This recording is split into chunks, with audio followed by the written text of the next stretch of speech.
রান্নাটা যদি আমি খেতে পারি তাহলে রোশনাইয়ের রান্নাটা খেতে সমস্যাটা কোথায়? আর এমন তো নয় যে রোশনাই এই প্রথম রান্না করলো।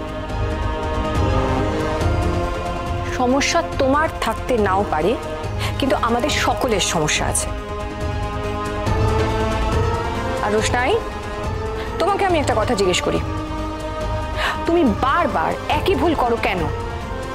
আজকে ওর জন্মদিনে তোমার কেন মনে হলো যে তুমি ওর জন্য রান্না করবে?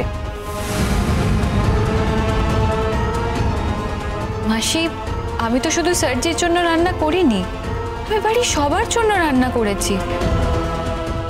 তুমি এর মধ্যে অমঙ্গলের কি দেখলে? আমার ভুলটা কোথায় বলো? ভুল হয়েছে তোমার আজকে রান্না করাটা।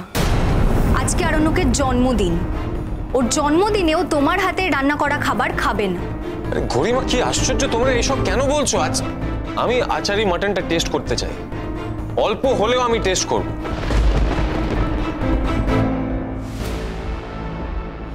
বাদশা, আজ তো তোমার জন্মদিন, আর তোমার জন্মদিনের দিন তোমার হবু বউ গরিমা যদি তোমার মঙ্গলের জন্য কোনো কথা বলে থাকে, তোমাকে যদি কোনো কিছু করতে বারণ করে থাকে, তাহলে তো তোমার সেই কথাটাই শোনা উচিত।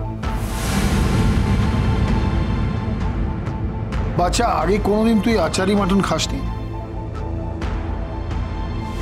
আরে আমাকে বলতি, আমি কোনো 5 স্টার হোটেল থেকে আনিয়ে নিতাম। আর তোমার হঠাৎ করে আজকে রান্না করার কি হলো আমি বুঝতে পারলাম না। তোমার না পরীক্ষা? পড়াশোনা করতে তো কোনোদিন দেখি না। ওসব ছাড়ো জাহ্নবী, ওর লেখাপড়া নিয়ে তো আমাদের কোনো কনসার্ন নেই। ও লেখাপড়া করলো কি না করলো কি এসে গেল আমাদের তাতে? আজ বাদশার জন্মদিন, আজ কোনো অমঙ্গল হোক এই বাড়িতে, সেটা আমরা কেউ চাই না। তাই এই আচারি মাটন ও খাবে না, ব্যাস। সরি, আমি যদি জানতাম আজকে আমার রান্না করা নিষেধ, আমি কখনোই রান্নাটা করতাম না।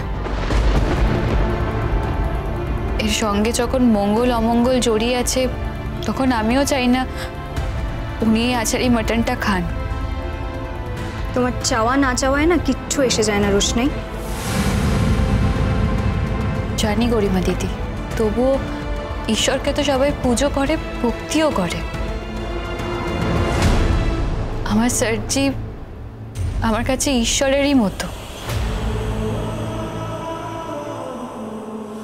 আমার মঙ্গল চাওয়ায় সার্জির হয়তো কিছু এসে যায় না, কিন্তু আমি সার্জির মঙ্গল চেয়ে নিজে অনেকটা শান্তি পাই।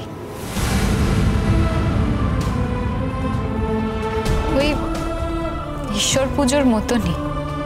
এই মেয়ে, অনেকক্ষণ ধরে এসব বাজে কথা চলছে, এখন এসব বন্ধ করো। মা প্লিজ। রোশনাই, সোম থেকে রবি প্রতিদিন রাত 8:30টায় স্টার জলসায় ও ডিজনি প্লাস হটস্টারে।